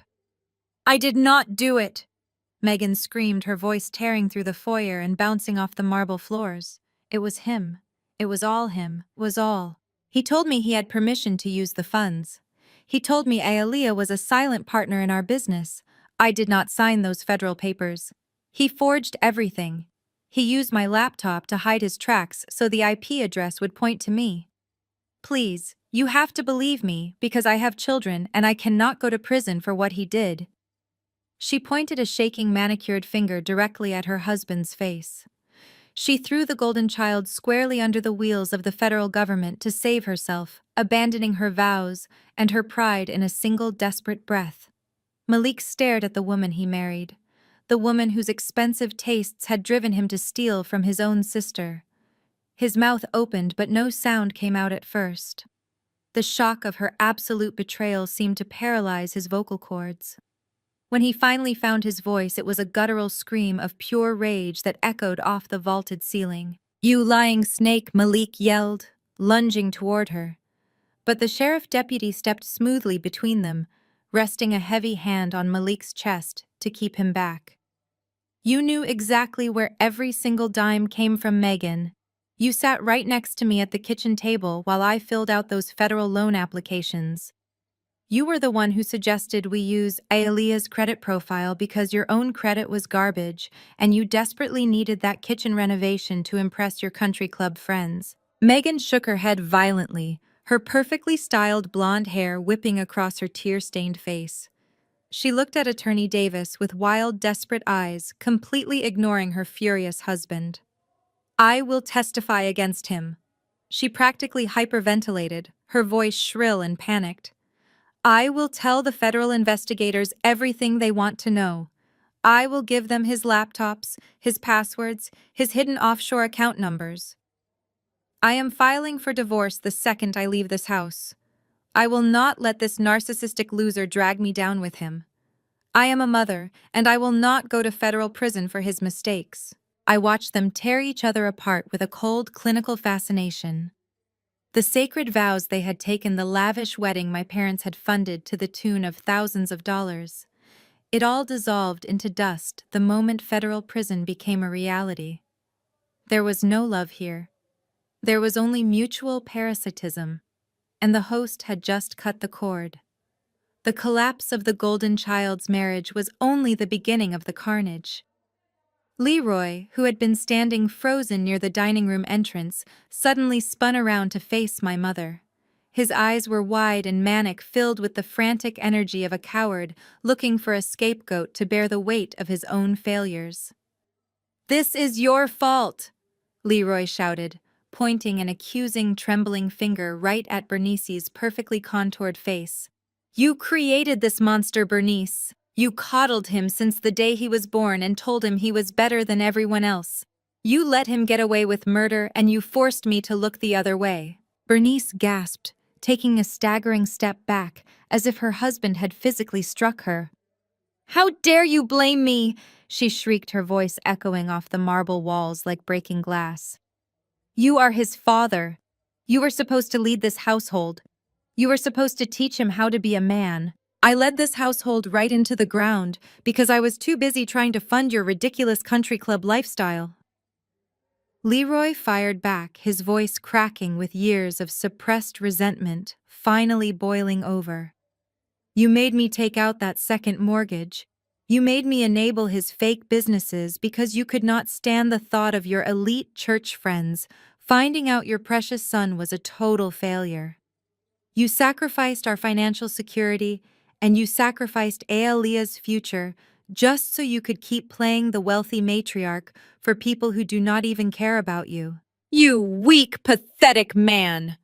Bernice screamed back, tears of absolute fury streaming down her face, ruining her expensive cosmetics. "You went along with it because you liked the prestigious dinners just as much as I did. You liked the status. You never protected this family, and now you are throwing me under the bus to save your own skin." It was a spectacular display of absolute hypocrisy. The unified front they had always presented, the united wall of arrogance they used to crush me for 34 years, had completely disintegrated in less than 10 minutes. They were a pack of starving wolves turning their teeth on each other the second the meat ran out. Nobody was willing to take responsibility for the fraud. Nobody was willing to protect anyone else. The deep family loyalty they had always preached about the blood is thicker than water nonsense. They used to keep me in line and extract my money was nothing but a convenient lie. They were loyal to my bank accounts and nothing else. As Leroy and Bernice continued to scream at each other, hurling decades of bitter resentments across the grand foyer, Malik sank to the floor, putting his head between his knees as the armed deputy watched him closely. Megan was still sobbing against the wall, muttering frantically about divorce lawyers and immunity deals, trying to calculate how to save her own suburban lifestyle. The Grandmother's Day brunch had devolved into a complete circus of legal peril and shattered egos. Attorney Davis stood quietly beside me, his professional demeanor completely unshaken by the domestic explosion happening around us. Bernice suddenly stopped screaming at Leroy. She looked around the ruined foyer, taking in the sight of her son, facing federal charges, her daughter-in-law plotting a ruthless betrayal, and her husband washing his hands of her entirely. The reality of her total destruction finally registered in her eyes. Her social standing was gone. Her fake wealth was gone. Her golden child was going to prison. She turned slowly to look at me, standing there calm and untouchable, in the very center of the house she used to rule. The arrogant pride, the deliberate cruelty that had defined her entire relationship with me, completely broke under the weight of her desperation. Bernice took 3 trembling steps toward me, and then her knees buckled. She dropped heavily onto the hard marble floor, landing right at my feet. The sound of her knees hitting the stone was sickening, but she did not even seem to feel the physical pain. She looked up at me, her face a wet, twisted mess of sheer terror. She grabbed the hem of my simple cotton blouse, her manicured hands shaking violently. "I am your mother," Bernice sobbed, her voice tearing through her throat in a raw, agonizing plea. "Blood is thicker than money, Aaliyah. You cannot do this to us. You cannot send your own brother to prison." I looked down at the woman kneeling on the marble floor. My mother, the great matriarch of the family whose entire existence was built on looking down her nose at me, was now clutching the hem of my shirt like a beggar. Her tears soaked into the fabric, but I felt absolutely nothing. No pity, no guilt. The well of daughterly devotion had run completely dry. Blood is thicker than money. I repeated, my voice completely devoid of emotion. "That is a fascinating philosophy, Bernice. Let us talk about blood then." I took a deliberate step back, forcing her to let go of my shirt. Her hands fell to the floor and she slumped forward, a pathetic picture of ruined pride. I looked her dead in the eye, watching the desperation twist her carefully contoured features. She was waiting for me to cave. She was waiting for the dutiful daughter who always stepped up to save the family from their own disastrous choices to magically reappear just like I always did. "Thank God, Aaliyah did not show up today," I said, perfectly mimicking the cheerful, arrogant tone Malik had used just an hour ago. "She completely ruins the aesthetic of a luxury party." Bernice's breath hitched in her throat. Her eyes widened so much I thought they might roll out of her head. The muffled sobbing from Megan stopped instantly. Even Leroy froze, staring at me with a sickening realization. Malik, who had been staring at the floor, suddenly jerked his head up, his mouth falling open in sheer terror. I did not stop. I kept my voice steady, reciting every single word I had heard through the open dining room window, painting the foyer with the ugly truth of their betrayal. "And then you chimed in, Mother," I continued, crossing my arms and staring down at her. "You said I was not a pretty girl and that I lacked class. You told your favorite son and your precious daughter-in-law that I was just a walking ATM for this family. You said that as long as I kept funding Malik's lifestyle, I could be as ugly and socially awkward as I wanted, just as long as I stayed in Chicago and did not ruin your perfect Mother's Day aesthetic." Bernice began to shake violently. Her mouth opened and closed, but the lies she desperately needed to spin died in her throat. She knew she was caught. She knew there was no way to gaslight her way out of an exact quote. She looked at Leroy for help, but he turned his head away, unable to meet my gaze. "You heard us?" she whispered, her voice barely audible over the hum of the air conditioning. "You were outside. I bought you a $5,000 custom diamond tennis bracelet. I said, my tone dropping to a deadly whisper. I bought imported orchids. I drove down here because my therapist suggested I try one last time to build a bridge with the woman who gave birth to me. I stood on that front porch, and I listened to my entire family raise their crystal glasses and toast to my absence. I walked around her kneeling form, stepping toward the center of the foyer, so I could address all of them at once. The armed deputy stood silently by the door, watching the emotional execution unfold with stoic professionalism. "You never viewed me as a daughter, Bernice," I said, my voice ringing with absolute finality. "You never loved me. You only loved what I could do for you. You looked at my dark skin and my natural hair, and you decided I was defective because I did not fit into your shallow, superficial world. So you used me as a shield to hide the rot in this family. You used my bank accounts to cover up the fact that your husband is a failure and your golden child is a fraudulent gambling addict." "Aaliyah, please," Bernice sobbed, reaching a trembling hand toward me again, her fake eyelashes clumping together as the mascara ran down her cheeks. "We were just talking. It was just a stupid joke. You know we love you. You are my baby girl. You cannot let the government take my son away." "I am your landlord," I corrected her sharply, slicing through her pathetic attempt at manipulation. "And I am the primary victim of a federal financial crime committed by your son and his wife. There is no love here, Mother. There is only a parasite, and the host who finally decided to cut the cord. You protected Malik from the consequences of his actions his entire life. You bailed him out, you covered for him, and you stole from me to finance his delusions.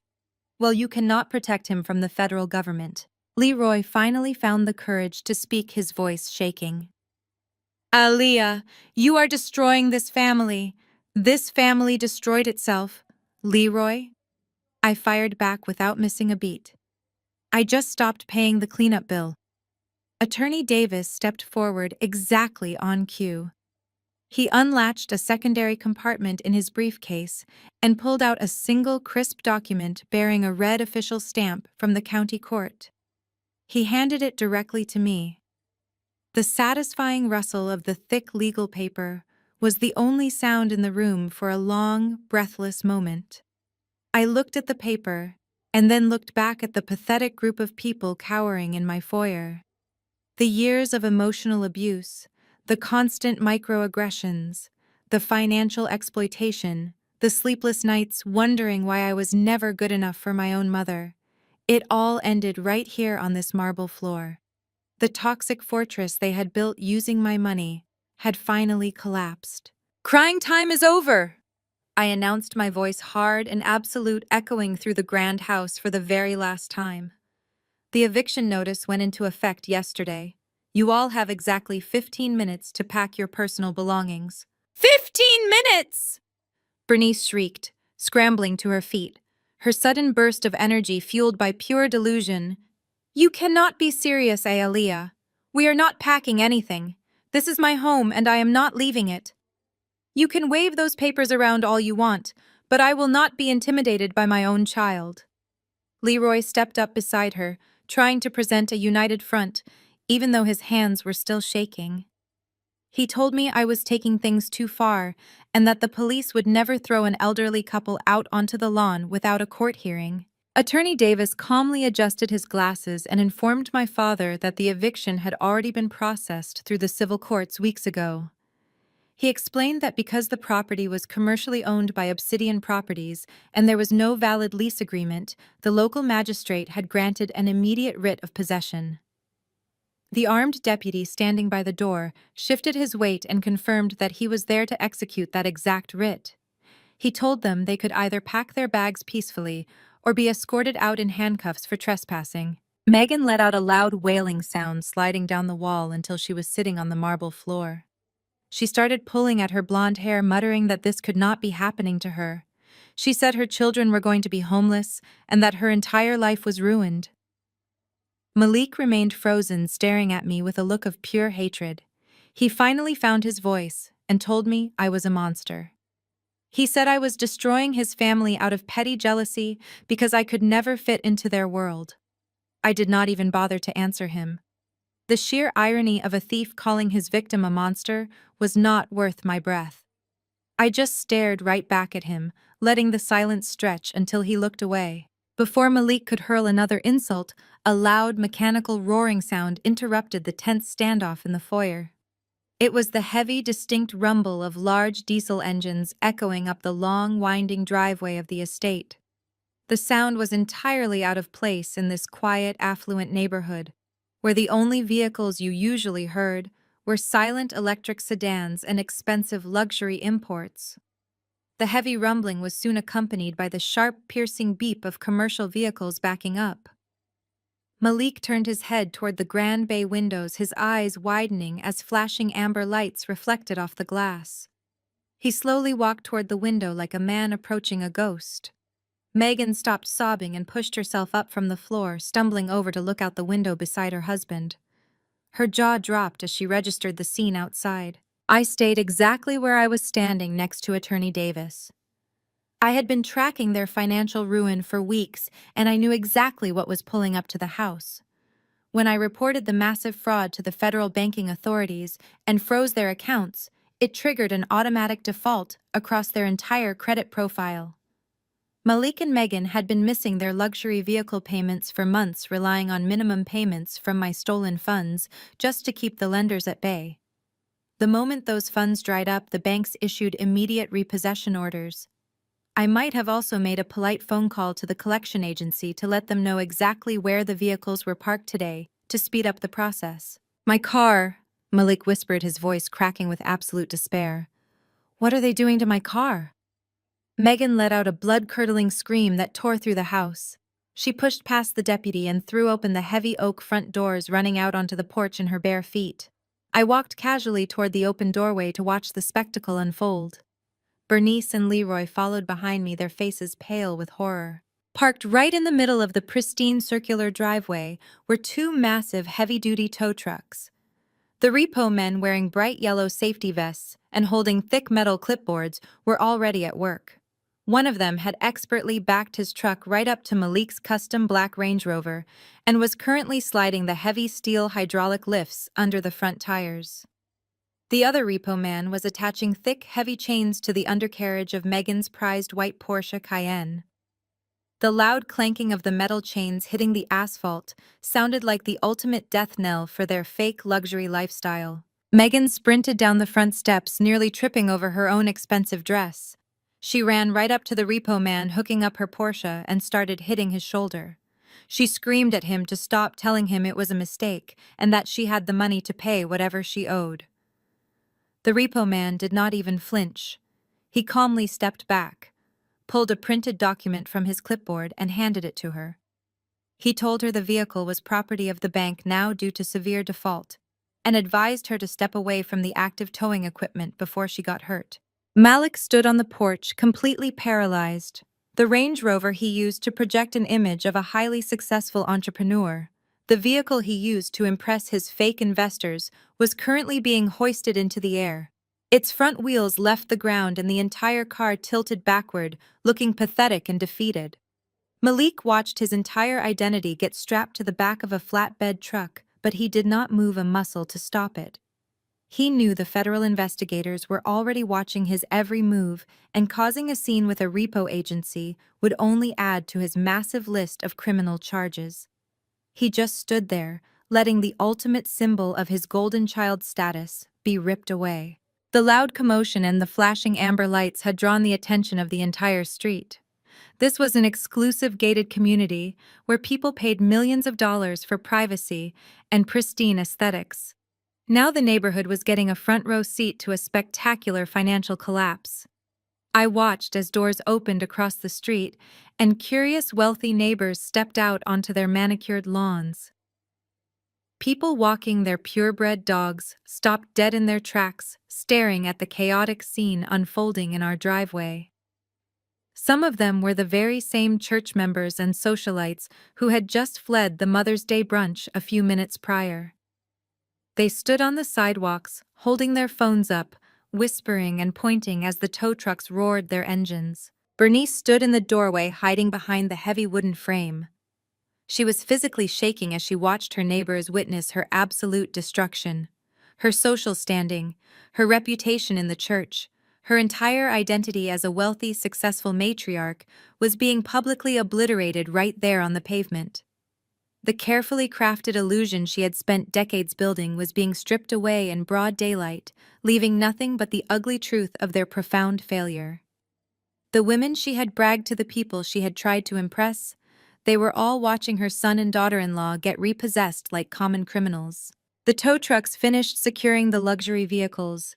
Their heavy diesel engines revved loudly as they shifted into gear. Megan stood barefoot on the driveway, sobbing uncontrollably as her white Porsche was slowly towed away down the street. Malik's Range Rover followed right behind it, the amber lights flashing as they disappeared through the community gates.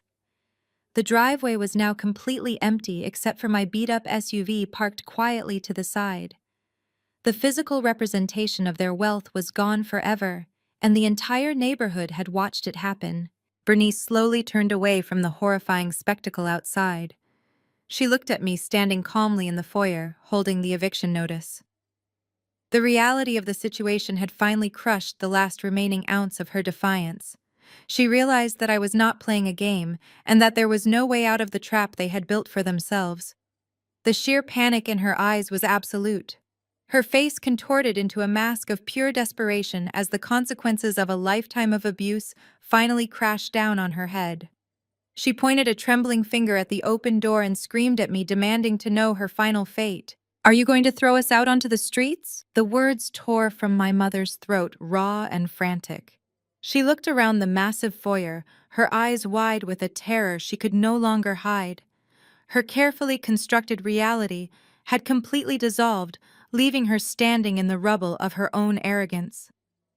The neighbors she had spent years trying to impress were now gathered on the sidewalks watching the repossession of her son's vehicles, holding their phones up to record the spectacle. The ultimate humiliation was happening right on her front lawn, and there was absolutely nothing she could do to stop it. She turned back to me, her hands still trembling, pointing toward the open door. "You are throwing us out onto the streets." "Aaliyah," she cried, her voice cracking as the first real tears of the day spilled over her heavily powdered cheeks. "You cannot do this. We have nowhere to go. All our money is tied up in the house. We do not have savings. You cannot just leave your own family homeless." Leroy stepped forward, his pride finally breaking as he realized the sheer magnitude of their situation. He held his hands up in a placating gesture, his eyes pleading with me. "Ah, Leah, please," he begged, his voice trembling. "Your mother is right. We have nothing. If you kick us out today, we literally have nowhere to sleep tonight. You have to give us some time, just a few weeks to figure things out, to find a place." I looked at the two of them standing there completely stripped of their power and their entitlement. The people who had spent my entire life making me feel small were now begging me for shelter. I felt a cold, hollow sensation in my chest. It was not satisfaction exactly, but rather a profound recognition of karma finally completing its circle. I reached into the pocket of my simple cotton blouse and pulled out a small plastic keycard attached to a cheap neon green keychain. I held it up between my thumb and forefinger, letting it catch the light from the crystal chandelier overhead. The silence in the foyer thickened as everyone watched the small piece of plastic. "I am not throwing you out onto the streets," I said, my voice calm and deliberate, slicing through the tension like a razor blade. "I am not that cruel. I actually made arrangements for you this morning right after I heard you all toasting to my absence." I tossed the keycard onto the polished marble floor. It landed with a sharp clatter, sliding a few inches before coming to a stop right near the shattered pieces of the crystal vase my mother had knocked over earlier. "That is the key to room 112. At the Starlight Inn on the south side of town," I announced, watching their faces fall as they recognized the name. "It is not the Four Seasons, and it certainly is not a $5 million estate in a gated community. But it has a roof, a running shower, and 2 double beds. I paid for exactly 7 nights in advance. It is non-refundable and non-transferable." Bernice stared at the cheap neon keychain on the floor, her expression morphing from desperation to absolute horror. The Starlight Inn. She gasped, her voice barely a whisper. That place is a dump, Aaliyah. It is a roach motel. It is in a terrible neighborhood. You cannot expect us to stay there. We would not be safe. It is safe enough, I replied, stepping back and crossing my arms. It is certainly safer than the financial ruin you tried to drag me into. 7 days, Bernice. That is 168 hours for you and Leroy to figure out your next move. You can use that time to call all those wealthy church friends you tried to impress today and see if any of them are willing to take you in. But somehow I doubt they will be answering your calls after the show you just put on for the entire neighborhood. Megan let out a sharp, bitter laugh from her spot against the wall. Her makeup was completely ruined, and her designer dress was wrinkled, but the survival instinct was kicking in. 7 days, she spat, glaring at my parents. You get 7 days in a roach motel. And then what? You have no money, you have no credit, you have nothing. You dragged me into this family, promising me wealth and status, and now I'm going to lose my children because of your idiot son. She pointed a shaking finger at Malik, who was still staring blankly out the window at the empty driveway where his Range Rover used to be. Megan turned her furious gaze to me, her eyes wide and manic. I am not going to that motel, Aaliyah, she shrieked, her voice echoing off the vaulted ceilings. I have a degree. I have connections. I am leaving him, and I am taking my kids back to my parents' house in Buckhead. I will tell the FBI everything they want to know about his little loan applications. I did not respond to her. Her suburban white privilege was fully activated, desperate to distance herself from the criminal fallout of the man she had happily spent stolen money with just hours ago. I just watched as the family unit completely imploded, turning on each other with the viciousness of cornered animals.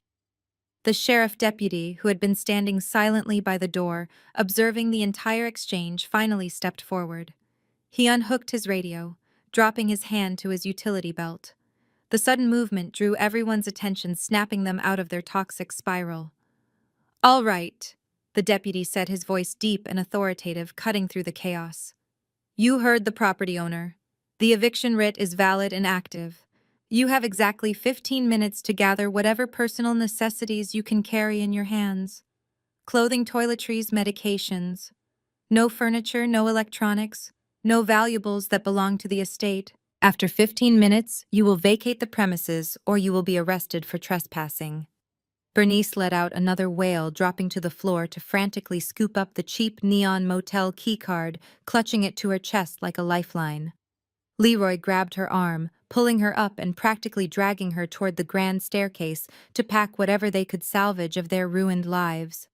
But Malik did not move toward the stairs. The golden child, the man who had built his entire identity on the illusion of wealth and superiority, suddenly snapped. The reality of the repo trucks, the federal fraud charges, and his wife's immediate betrayal collided in his mind, shattering his fragile ego completely. He spun around away from the window, his face contorted with a blind, desperate rage. He ignored his crying mother and his panicked father. He locked his eyes on me, his fists clenching so tight his knuckles popped. This is all your fault, Malik screamed, launching himself across the foyer toward me. You planned this. You set me up. He did not make it 3 steps. The sheriff deputy moved with terrifying speed, stepping smoothly into Malik's path and driving a heavy shoulder directly into my brother's chest. The impact stopped Malik dead in his tracks, knocking the wind out of him. Before Malik could even react, the deputy grabbed his arm, twisting it forcefully behind his back and shoving him face first against the mahogany wall. The sound of the heavy metal handcuffs clicking into place echoed sharply through the grand foyer, drowning out Bernice's sudden terrified scream. Malik James! The deputy announced, his voice completely devoid of emotion as he secured the cuffs tight against my brother's wrists. You are under arrest. The federal warrant for wire fraud and aggravated identity theft just went active in the system 10 minutes ago. You have the right to remain silent. Anything you say can and will be used against you in a court of law. The deputy did not waste any time. He spun Malik around and marched him straight out the heavy oak doors. Malik did not fight back anymore. All the fight had been drained out of him the moment the cold steel locked around his wrists. He kept his head down, avoiding the gaze of the neighbors who were still standing on the sidewalks recording the entire humiliating scene. The flashing red and blue lights of the sheriff cruiser reflected off the marble foyer, painting the walls with the reality of his federal crimes. Megan watched her husband being shoved into the back of the police car. She did not cry out for him. She did not run to the door to say goodbye. She just stood there, shivering slightly in her designer dress. When the heavy car door slammed shut, Megan slowly turned her attention back to me. She took a deep breath, and I could see the exact moment she decided to switch tactics. The panicked, betrayed wife routine had not worked, so she reached for the ultimate weapon in her arsenal. She reached for her white tears. Her eyes welled up with perfectly timed moisture. Her lower lip trembled, and she crossed her arms over her chest, making herself look as small and fragile as possible. She took a slow, hesitant step toward me, her voice dropping to a soft, pleading whisper. "Aaliyah, please," she whimpered, letting a single tear fall down her cheek. "I know you are angry. I know what Malik did was unforgivable, but you have to believe me when I say I was trapped. He manipulated me just like he manipulated your parents. I was just a victim in all of this, trying to hold my family together." I looked at her, watching the performance. It was a masterclass in suburban white woman victimhood. She was weaponizing her fragility, hoping that if she cried hard enough, I would suddenly forget the vicious, racist insults she had hurled at me less than an hour ago. "I do not have anywhere to go, Aaliyah," Megan continued, her voice cracking perfectly on cue. "My parents downsized their house last year. They do not have room for me and the kids. Please, you cannot kick me out today. The children need stability. They need their home. Their bedrooms are here. Their schools are right down the street. If you throw us out, you are punishing innocent children for the crimes of their father. Just let me stay in the house, just until the divorce is final and I can get on my feet. I promise I will pay you rent once I find a job." I stared at her, letting her tears flow without offering a single ounce of comfort. Attorney Davis stood silently beside me, holding his briefcase, watching the desperate negotiation unfold. "You are an incredible actress, Megan," I said, my voice flat and devoid of any sympathy. "If I did not know exactly who you were, I might actually feel sorry for you. You use your children as a shield, the exact same way my mother used me. You think because you are crying, I will suddenly forget that you stood in that dining room and called my natural hair unkempt. You think I will forget that you tried to force me to pay a $25,000 catering bill while you paraded around carrying a bag bought with my stolen money." Megan let out a soft, wounded gasp. "I was just upset, Aaliyah," she pleaded. "I was stressed and I took it out on you.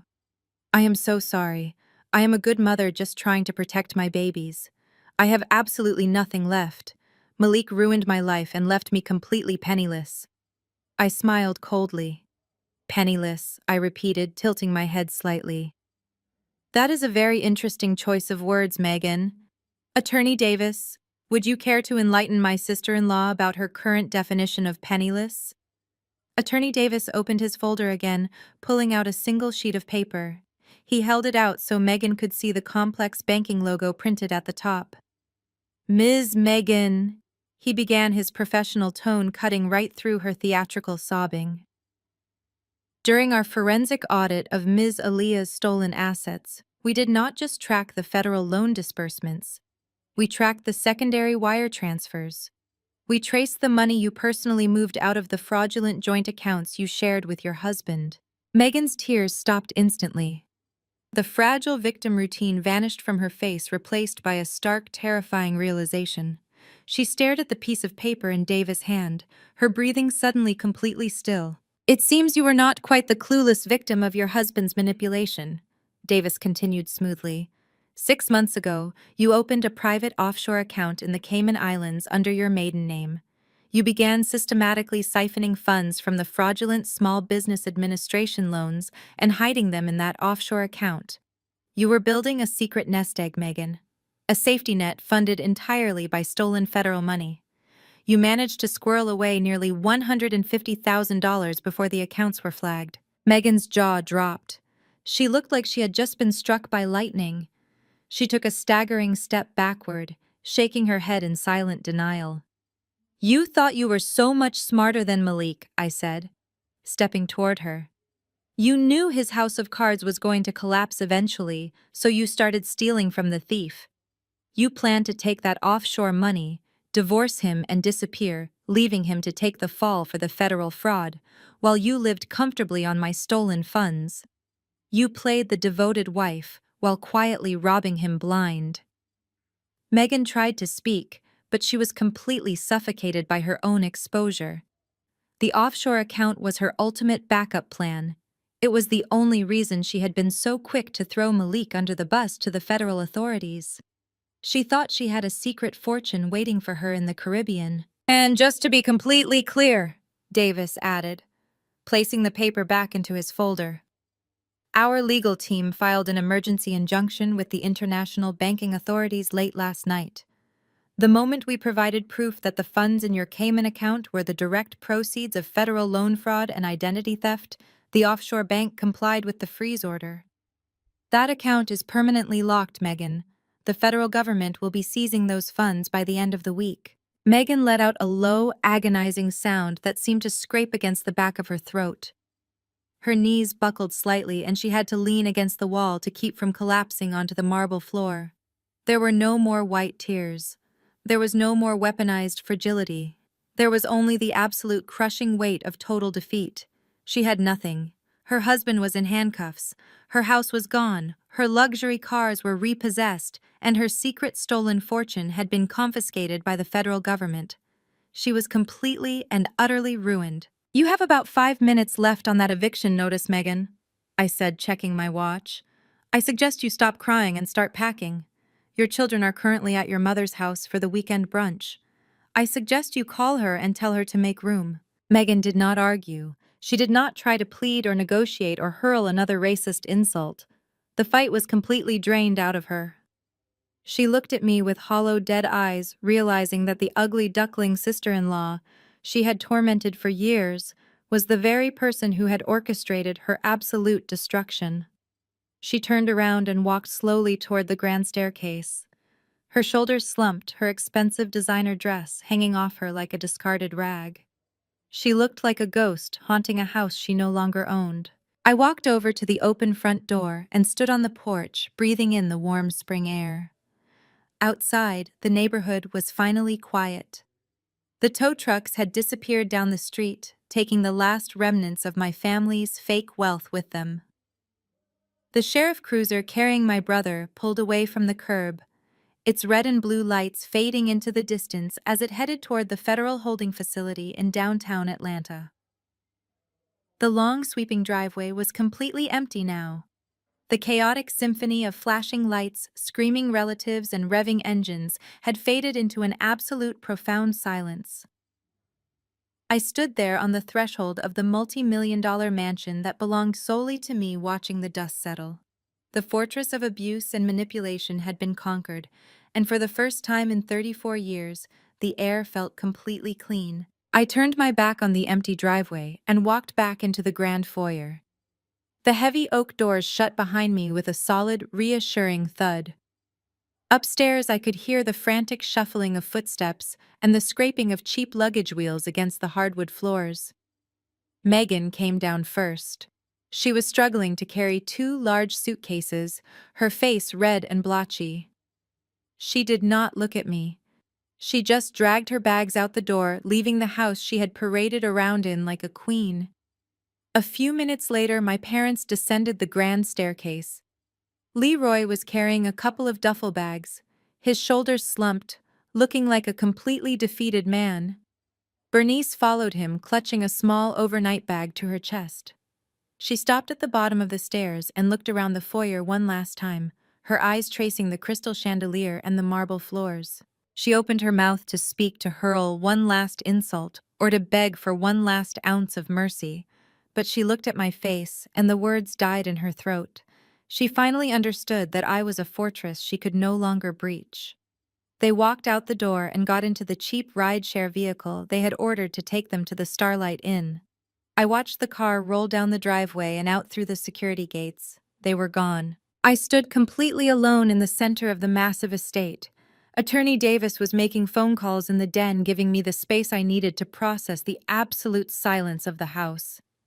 I walked slowly through the ground floor, tracing my fingers along the expensive wainscoting and the custom silk wallpaper. I walked into the formal dining room where just an hour ago, my family had raised their glasses to toast my absence and mock my existence. The half-empty champagne flutes still sat on the long mahogany table, alongside plates of untouched, expensive caviar. The lingering smell of my mother's heavy floral perfume still hung in the air, but it was fading quickly, replaced by the clean, neutral scent of an empty property. I walked up the grand staircase, my footsteps echoing in the cavernous space. I walked past the master suite where Bernice and Leroy had slept, surrounded by luxury they had never earned. I walked past the guest rooms that Megan had tried to claim for her own children. Every room I entered felt like shedding another layer of my traumatic childhood. The haunting memories of manipulation, of being told I was not pretty enough or smart enough or light-skinned enough, simply began to evaporate. The ghosts of their emotional abuse could not survive in the bright sunlight pouring through the floor-to-ceiling windows. The heavy, suffocating energy of their narcissism and their greed was completely flushed out of the building. I walked back downstairs and pulled out my phone. I did not just want them out of the house. I wanted every single trace of their miserable existence scrubbed from the property. I called a premium estate clearing service in downtown Atlanta and ordered their immediate emergency package. I told the dispatcher I needed a full crew at the property within the hour. I gave them very specific instructions. I told them to bring their largest commercial dumpsters and to throw away every single piece of furniture, every rug, every curtain, and every decoration my mother had ever purchased. I wanted the plush velvet sofas tossed into the garbage. I wanted the tacky, oversized portraits of Malik taken down and destroyed. I wanted the entire house stripped down to the bare studs and the polished marble. Within 45 minutes, a fleet of commercial vans pulled into the driveway. A crew of 20 workers swarmed the house wearing shoe covers and carrying heavy-duty trash bags. I stood in the foyer directing traffic, watching with absolute satisfaction as they dismantled my mother's carefully curated aesthetic piece by piece. They hauled out the heavy dining room table where my family had planned to steal my inheritance. They ripped down the silk curtains and rolled up the expensive Persian rugs. The physical manifestations of their fake wealth were tossed unceremoniously into the giant steel dumpsters in the driveway. While the cleaning crew purged the interior, I coordinated with a high-end security firm. A team of technicians arrived to immediately change every single lock on the property. They replaced the heavy brass deadbolts with advanced biometric scanners. They installed a state-of-the-art perimeter defense system complete with high-definition cameras, motion sensors, and a direct line to the local police department. The estate was no longer just a house. It was a highly secure fortress, and I was the only person with the access codes. The sun was beginning to set, casting long golden shadows across the empty driveway. The cleaning crews and the security technicians had finally finished their work and packed up their trucks, leaving the estate pristine and completely quiet. The house was entirely empty now, stripped of all the toxic baggage and ready to be transformed into something new. I walked back into the private den where the confrontation had originally started. Attorney Davis was sitting behind the bare mahogany desk, which was one of the only pieces of furniture I had allowed the crew to leave behind. He was organizing a stack of crisp legal documents, slipping them neatly into his leather briefcase. The federal fraud case, the eviction notices, the offshore account freezes, everything had been executed flawlessly. He looked up as I entered the room, his expression serious and entirely professional. He reached into his briefcase one last time and pulled out a single thick document bound with a blue legal cover. "Mrs. Aelia Davis," said his voice echoing slightly in the now empty room. "The property is fully secured, and the federal authorities have Malik in custody. The banks have confirmed the total freeze on all their remaining assets. Your financial portfolio is completely insulated from any further unauthorized access." He slid the thick document across the smooth surface of the mahogany desk, stopping it right in front of me. He uncapped a heavy silver fountain pen and laid it carefully beside the paper. "There is just one final piece of business we need to conclude today," Davis continued, looking me dead in the eye. "I had my legal team draft this up while the cleaning crews were working. It is the final layer of protection for your new life." I looked down at the document, reading the bold black letters printed across the top page. It was not a financial ledger or a property deed. It was a permanent comprehensive restraining order against Bernice, Leroy, Malik, and Megan. This legal injunction forbids them from ever contacting you, approaching your properties, or coming within 500 feet of your person. Davis explained, his tone carrying the absolute weight of the law. "If they attempt to reach out to you, if they attempt to manipulate you, or if they so much as send a single text message, they will be immediately arrested and jailed."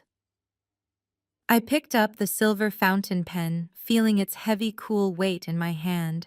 I looked at the signature line, waiting for my authorization to completely and legally sever myself from my biological family forever. I pressed the nib of the heavy silver fountain pen against the thick parchment paper. The dark blue ink flowed smoothly, leaving a bold and deliberate signature across the bottom of the restraining order. It was the most liberating signature I had ever written in my entire life. I pushed the document back across the smooth mahogany desk toward Attorney Davis. He nodded silently, picking up the paper and sliding it into a protective clear folder before securing it inside his leather briefcase.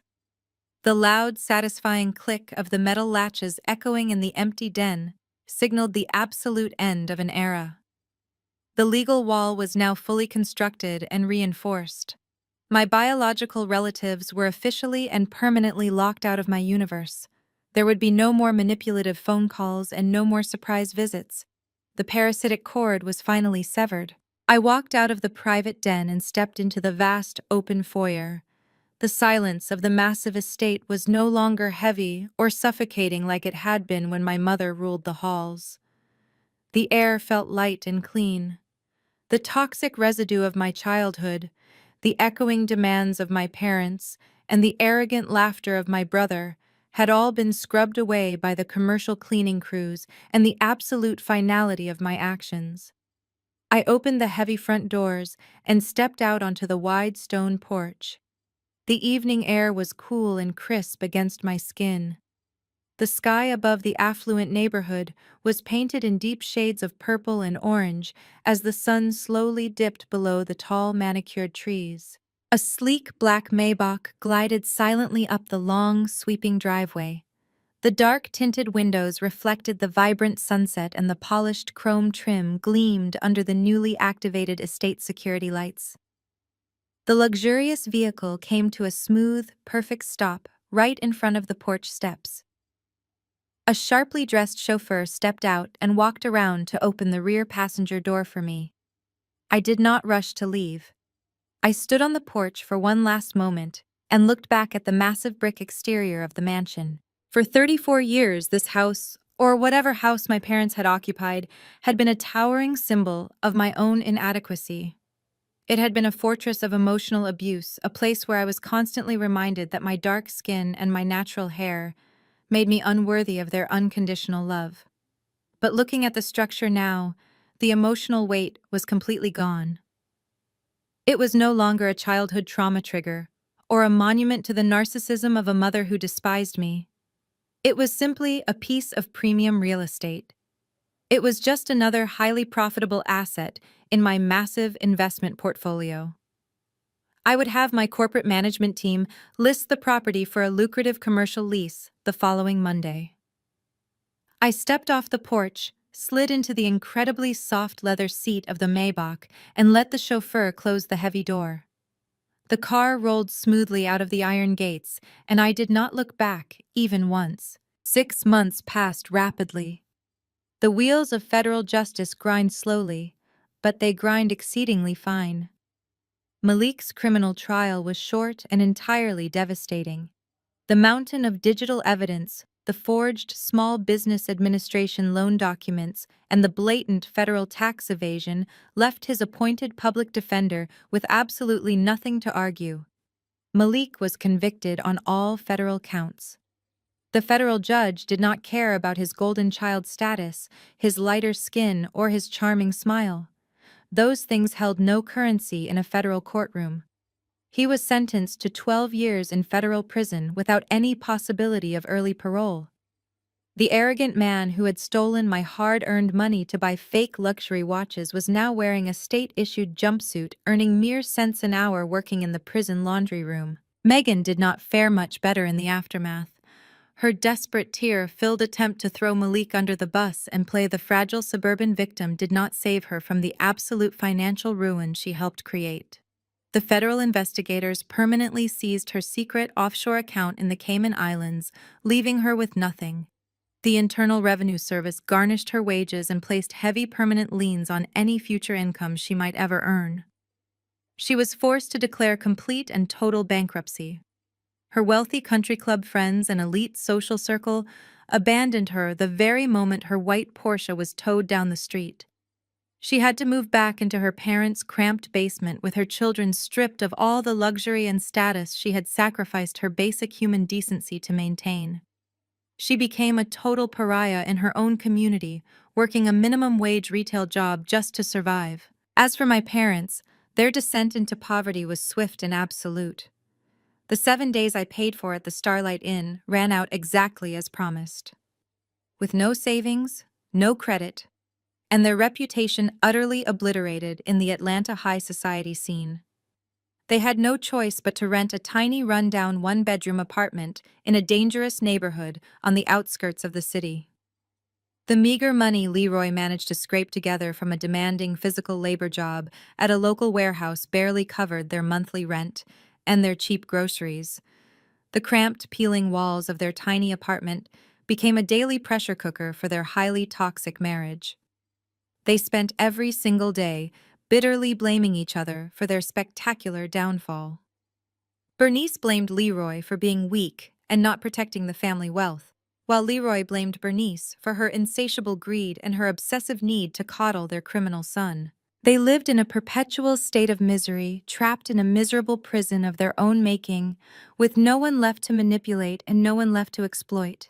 While they rotted away in the dark consequences of their own actions, my life expanded in beautiful ways I had only ever dreamed of. I was standing on the expansive glass balcony of my multi-million-dollar penthouse in downtown Chicago. The icy evening wind coming off Lake Michigan felt incredibly refreshing against my skin. The brilliant city lights glittered far below me, a sprawling ocean of opportunity and unmatched power. My investment firm had just closed another record-breaking quarter, and my personal wealth had grown exponentially. I held a delicate crystal glass of expensive vintage wine, feeling the smooth stem between my fingers. The silence in my penthouse was not lonely or isolating. It was the sound of absolute peace. It was the beautiful sound of a life entirely free from emotional abuse, financial manipulation, and conditional love. I took a slow, deep sip of the rich red wine, letting the complex flavors settle on my tongue.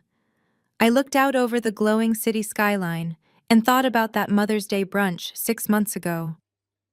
I thought about the cruel laughter echoing through the open dining room window of that suburban mansion. I thought about the crystal glasses clinking together as they mocked my clothes, my hair, and my inherent worth. They raised their glasses and happily toasted to my absence. I smiled, taking one last look at the beautiful, glittering city spread out below me.